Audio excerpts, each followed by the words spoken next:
ನಮಸ್ಕಾರ ಪ್ರೀತಿಯ ವೀಕ್ಷಕರೆಲ್ಲರಿಗೂ ಸಂಕಲ್ಪ ಸದಿ ಕಾರ್ಯಕ್ರಮಕ್ಕೆ ಆತ್ಮೀಯ ಸ್ವಾಗತ ಹೇಳ್ತಾ ಇರೋದು ನಾನು ಅನುಷಾ. ಮೊದಲನೇ ಬಾರಿ ನಮ್ಮ ಚಾನಲ್ ವೀಕ್ಷಿಸ್ತಿದ್ದೀರಾ ಅಂತಂದರೆ ಈಗ ನಮ್ಮ ಚಾನಲ್ನ ಸಬ್ಸ್ಕ್ರೈಬ್ ಮಾಡಿ, ನಮ್ಮ ವಿಡಿಯೋಸ್ನ ಲೈಕ್ ಮಾಡಿ. ಕಾರ್ಯಕ್ರಮದಲ್ಲಿ ನಮಗೆ ಪ್ರತಿನಿತ್ಯ ಸಾಕಷ್ಟು ಉಪಯುಕ್ತವಾಗಿರುವಂತಹ ವಿಚಾರಗಳ ಬಗ್ಗೆ ತಿಳಿಸ್ಕೊಡುವಂತಹ ಸ್ಪಿರಿಚುವಲ್ ಗುರು ಡಾಕ್ಟರ್ ದತ್ತ ಗುರುಜಿಯವರಿದ್ದಾರೆ. ಗುರುಗಳನ್ನ ಕಾರ್ಯಕ್ರಮಕ್ಕೆ ಸ್ವಾಗತಿಸೋಣ. ನಮಸ್ತೆ ಗುರುಗಳೇ, ಕಾರ್ಯಕ್ರಮಕ್ಕೆ ಭಕ್ತಿಯ ಸ್ವಾಗತ. ಗುರುಗಳೇ, ಈಗ ಗುರುಗಳಿಂದ ಶಿಷ್ಯ ದೀಕ್ಷೆ ತಗೊಳ್ಬೇಕು ಅಂತಂದರೆ ಶಿಷ್ಯ ಯಾವ ರೀತಿ ಇರಬೇಕಾಗತ್ತೆ, ಇದ್ರ ಬಗ್ಗೆ ತಿಳಿಸ್ಕೊಡಿ ಗುರುಗಳು. ಅವರಲ್ಲಿ ಯಾವೆಲ್ಲ ಗುಣಗಳು ಇರಬೇಕಾಗತ್ತೆ, ಏನೆಲ್ಲ ಅವ್ರು ಅಳವಡಿಸ್ಕೊಳ್ಬೇಕು ಅವ್ರ ಜೀವನದಲ್ಲಿ ದೀಕ್ಷೆ ತಗೊಳ್ಳೋದಕ್ಕಿಂತ ಮುಂಚಿತವಾಗಿ, ಒಟ್ಟಾರೆ ಹೇಗಿರಬೇಕು ಶಿಷ್ಯ, ಇದ್ರ ಬಗ್ಗೆ ತಿಳಿಸ್ಕೊಡಿ. ಓಂ ವಿಶ್ವಸ್ಮೈ ನಮಃ. ಪ್ರೀತಿಯ ಬಂಧುಗಳೇ, ಇದು ಹೇಗೆ ಅಂದರೆ ನಾನಾ ಮಜಲುಗಳಿಂದ ಕೂಡಿದೆ ಈ ಪ್ರಶ್ನೆ. ಕಲ್ಮಶರಹಿತವಾಗಿಯೂ ಕರ್ತವ್ಯ ಸಹಿತವಾಗಿಯೂ ಇರಬೇಕು, ಇದೊಂದೇ ಸಾಕು ಅನ್ಕೋತೀನಿ. ಕಲ್ಮಶರಹಿತವಾಗಿ ಕರ್ತವ್ಯ ಸಹಿತವಾಗಿ ಇರಬೇಕು, ಇದಾಗಿರಬೇಕು. ಆಮೇಲೆ ಒಂದಷ್ಟು ದಿನಗಳು ಗುರುಗಳ ಸೇವೆ ಮಾಡಲಿಕ್ಕೆ ಇರಬೇಕು. ನಂತರ ಬಹಳಷ್ಟು ಜನ ಬಂದು ಹೋಗಿರ್ತಾರೆ. ಒಂದು ದಿನದಲ್ಲಿ ಯಾರಿಗೊಬ್ಬರು ಮಂತ್ರೋಪದೇಶ ಮಾಡಿಕೊಡತಕ್ಕಂಥದ್ದು ಅದು ಬೇರೆ ವಿಧಾನ ಇರುತ್ತೆ. ಹಾಗೆ ಶಿಷ್ಯ ಅನ್ನಿಸ್ಕೊಂಡವ ಬಹಳ ಪ್ರಾಮಾಣಿಕವಾಗಿ ಇರೋದ್ರಿಂದ ಹಿಡಿದು ಅದು ಯಾವುದು ಕೊಡಬೇಕು ಅವನಿಗೆ, ಬಹಳ 4 ಸ್ತರಗಳಿದೆ ಇಲ್ಲಿ. 4 ಸ್ತರಗಳಲ್ಲಿ ಕೊಡಬೇಕಾದರೆ ಬಹುಶಃ ನನ್ನ ಬಳಿ ಯಾರಾದರೂ ಬಂದು ಕೇಳಿದ್ರು ಕೂಡ ಅವರಿಗೆ ಅವರ ಯೋಗ ಆ್ಯಂಡ್ ಯೋಗ್ಯತೆಗಳು, ಇವ್ರೇನು ಮಾಡ್ತಾರೆ, ಮಾಡ್ಲಿಕ್ಕೆ ಸಾಧ್ಯ. ಯೋಗ್ಯತೆಗಳು ಮೀನ್ಸ್ ಪಾಪ ಅವ್ರಿಗೇನೋ ಒತ್ತಡಗಳಿರ್ತವೆ, ಕೆಲಸಗಳಿರ್ತವೆ, ಅದರ ಮಧ್ಯೆ ಎಂತ ಮಾಡ್ತಾರೋ ಅವ್ರಿಗೆ ಗೊತ್ತಿಲ್ಲ, ಹೇಗೆ ಮಾಡ್ತಾರೆ. ಅದಕ್ಕೆ ಆಯಾಯ ಲೆವೆಲ್ಗೆ ಅದನ್ನು ಕೊಟ್ಟಿರ್ತೀನಿ. ನನ್ನ ಬಳಿ ಹೊಸದಾಗಿ ಯಾರೇ ಬಂದಿದ್ರು ಕೂಡ ಮಿನಿಮಮ್ 16 ತಿಂಗಳು ಅಥವಾ 21 ತಿಂಗಳಲ್ಲಿ ಅವರು ನಾನು ಗಮನಿಸದೆ ಯಾವುದೇ ಕಾರಣಕ್ಕೂ ಕೊಡಬಾರದು ಕೂಡ. ಆಮೇಲೆ ಯೋಗ್ಯವಾದ ಗುರುಗಳು, ಯೋಗ್ಯವಾದ ಶಿಷ್ಯನೂ ಇರಬೇಕು. ಶಿಷ್ಯ ತುಂಬ ಯೋಗ್ಯನಾಗಿರ್ತಾನೆ, ಗುರು ಯೋಗ್ಯನಲ್ಲ ಅಂದರೆ ಏನು ತೊಗೊಂಡು ಏನು ಮಾಡೋದು, ಅದನ್ನು ಉಪಯೋಗ ಇಲ್ಲ ಅಂತೀರ. ಇಲ್ಲ, ಅವನಿಗೆ ಕನಸು ದೊಡ್ಡದಿದೆ.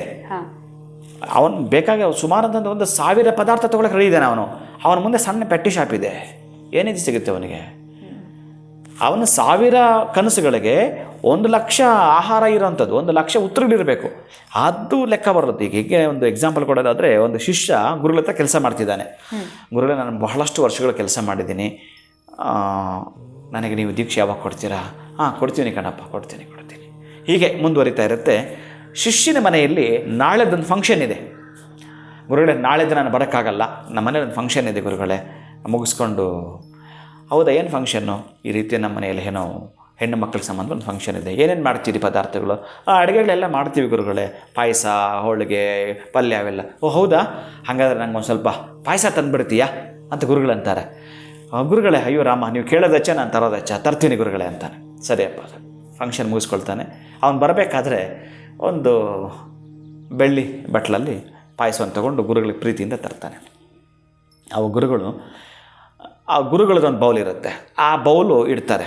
ಆ ಬೌಲು ಮುಂದ್ಗಡೆ ಇಟ್ಟಾಗ ಅದು ಹೆಂಗಿದೆ ಅಂದರೆ ಅದರ ಮುಟ್ಟಕ್ಕೂ ಅಸಹ್ಯ ಆಗುತ್ತೆ, ಅಷ್ಟು ಗಲೀಜಿದೆ ಅದು.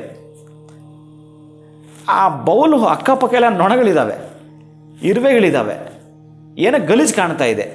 ಅದನ್ನು ಗುರುಗಳು ಇಡ್ತಾರೆ. ಸರಿ, ಪಾಯಸ ಈ ಬೌಲ್ಗೆ ಹಾಕೋ ಅಂತಾರೆ. ಗುರುಗಳೇ, ಹಂಗಿದೆ, ಹಿಂಗೆ ಅದಕ್ಕೆ ಹಾಕೋದು ಅಂತಾನೆ. ಹಾಗೆ ಗುರುಗಳು ಹೇಳ್ತಾರೆ, ಇಷ್ಟೇ ಅಪ್ಪ, ನನಗೆ ಪಾಯಸ ಬೇಕಾಗಿರಲಿಲ್ಲ, ನೀನು ದೀಕ್ಷೆ ಕೇಳಿದೆಯಲ್ಲ, ಇಷ್ಟೇ ಉತ್ತರ. ನೀನು ಒಂದು ದಿನದಲ್ಲಿ ಮಾಡಿರೋ ಪಾಯಸವನ್ನು ಒಂದು ಕ್ಷಣದಲ್ಲಿ ತೊಗೊಂಡ್ಬಿಡ್ತೀನಿ. ಅದನ್ನು, ಆ ಪಾಯಸವನ್ನು ಈ ಗಲೀಜಾಗಿರೋ ಬೌಲ್ಗೆ ಹಾಕೋಕ್ಕೆ ನಿನಗೆ ಇಷ್ಟ ಇಲ್ಲ. ನಾನು ಹೇಗೆ ನಿನ್ನ ಆತ್ಮಶುದ್ಧಿ ಇಲ್ಲದೆ ನಿನಗೆ ದೀಕ್ಷೆ ಕೊಡಲಿ? ನಿನ್ನ ದೇಹ ಶುದ್ಧಿ ಇಲ್ಲದೆ ನಾನು ಹೇಗೆ ದೀಕ್ಷೆ ಕೊಡಲಿ? ನಿನ್ನ ಅಂತರಂಗ ಶುದ್ಧಿ ಇಲ್ಲದೆ ನಾನು ಹೇಗೆ ದೀಕ್ಷೆ ಕೊಡಲಿ? ನಿನ್ನ ಬಹಿರಂಗ ಶುದ್ಧಿ ಇಲ್ಲದೆ ನಾನು ಹೇಗೆ ದೀಕ್ಷೆ ಕೊಡಲಿ? ಆಗ ಅವನು ಸ್ವಲ್ಪ ಅಲ್ಲೇ ನಿಷ್ಣಾತನಾಗಿಬಿಡ್ತಾನೆ. ಒಂದು ನಿಮಿಷ ದಿಗ್ಭ್ರಾಂತನಾಗಿಬಿಡ್ತಾನೆ. ಆ ನಂತರ ಯೋಚನೆ ಮಾಡುತ್ತಾನೆ, ಎಸ್, ಅದಕ್ಕೇನು ಮಾಡಬೇಕು, ಅದಕ್ಕೆ ಇಷ್ಟು ಅಂತ ಹೊರಕಿದೆ. ಅವನ ಪ್ರಾತಃ ಕಾಲವನ್ನು ಹೇಗೆ ಬಳಸ್ಕೋಬೇಕು, ಗೋ ಸೇವೆಯನ್ನು ಹೇಗೆ ಮಾಡಬೇಕು, ಪ್ರಾಣಿ ಪಕ್ಷಿಗಳಲ್ಲಿ ಹೇಗೆ ದಯೆ, ಕರುಣೆ, ಪ್ರೀತಿಯನ್ನು ತೋರಿಸ್ಬೇಕು, ದೀನ ದಲಿತರ ಸೇವೆ ಹೇಗೆ ಮಾಡಬೇಕು, ಇವೆಲ್ಲವೂ ಕೂಡ ಇದಾವಲ್ಲಿ. ಹೇಗೆ ಅಂತಂದರೆ ಸುಮ್ಮನೆ ನೀನು ಒಬ್ಬನೇ ಏನೋ ಮಾಡ್ಕೊಳ್ಳೋದಲ್ಲ, ಆರ್ಭಟ ಮಾಡ್ತಕ್ಕಂಥದ್ದು ಅಲ್ಲವೇ ಅಲ್ಲ. ಅದಕ್ಕಾಗಿ ಪ್ರತಿಯೊಂದು ಜೀವಿಯಲ್ಲೂ ಕೂಡ ನೀನು ಕರುಣೆ, ಪ್ರೀತಿ, ದಯೆಯನ್ನು ತೋರಿಸಬೇಕು ಅಂಥವನಾಗಿರ್ಬೇಕು. ಆತ್ಮಶುದ್ಧಿ ಅಂದಮೇಲೆ ನಾನು ಏನು ಮಾತಾಡಬಾರ್ದು, ನಾನು ಇಷ್ಟು ಹೇಳಂಗೆ ಇಲ್ಲ ಆ್ಯಕ್ಚುಲಿ. ಹಾಗಿದ್ದರೆ ಮಂತ್ರ ದೀಕ್ಷೆ ಪಡೆಯಲಿಕ್ಕೆ ಅವನು ಯೋಗ್ಯನಾಗ್ತಾನೆ. ಖಂಡಿತವಾಗ್ಲೂ ಈ ಶಿಷ್ಯ ಯಾವ ರೀತಿ ಯೋಗ್ಯನಾಗಿರಬೇಕು, ಗುರುಗಳಿಂದ ದೀಕ್ಷೆ ಪಡೆದುಕೊಳ್ಬೇಕು ಅಂತಂದರೆ ಅನ್ನೋದ್ರ ಕುರಿತಾಗಿ ಬಹಳ ಅಚ್ಚುಕಟ್ಟಾಗಿ ತಿಳಿಸ್ಕೊಟ್ರಿ, ಕಥೆ ಮುಖಾಂತರ ನಮಗೆ ಹೇಳಿದ್ರಿ. ಬಹಳ ಧನ್ಯವಾದಗಳು ಗುರುಗಳೇ, ನಮಸ್ಕಾರ. ಹರೇ ಶ್ರೀನಿವಾಸ. ವೀಕ್ಷಕರೇ, ಇವತ್ತಿನ ವಿಡಿಯೋವನ್ನು ಮುಗಿಸುವಂತಹ ಸಮಯ ಆಗಿದೆ. ಮುಂದಿನ ವಿಡಿಯೋನಲ್ಲಿ ಭೇಟಿ ಮಾಡ್ತೀನಿ. ನಮಸ್ಕಾರ.